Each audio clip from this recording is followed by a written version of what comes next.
I think fresh pesto is one of the great things to have on hand in the kitchen.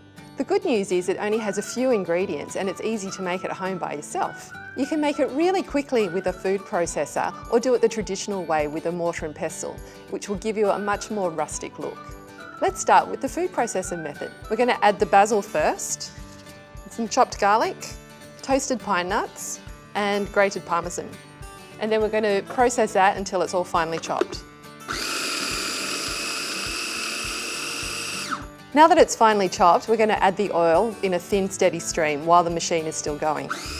You don't want to use a blender because that would puree the mixture. It still needs to have some texture.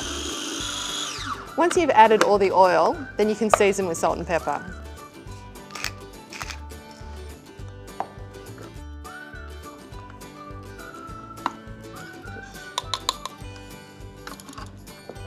Once we've put it in the container, we're going to top it with a little bit of oil. This will help make it airtight and stop it from oxidising.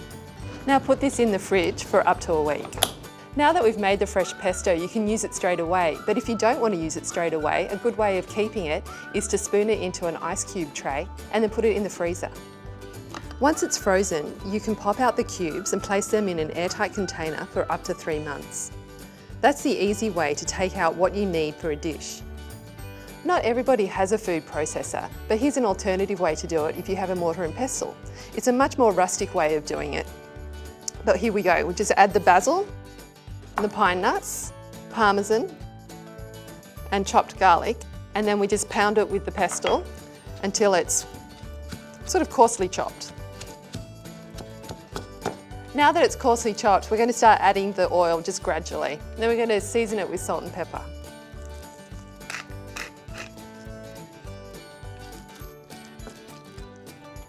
Store this pesto in an airtight container in the fridge, covered with a little bit of oil. And then place it in the fridge to store for up to a week. There you have easy and delicious homemade basil pesto, ready to serve as a dip or to use in your cooking. To use this pesto in a recipe, head to our pesto spaghetti with pancetta and tomato video here. And to make sure you don't miss out on any of our videos, click here to subscribe and make sure you hit the bell icon so you get notified when there's a new video ready for you.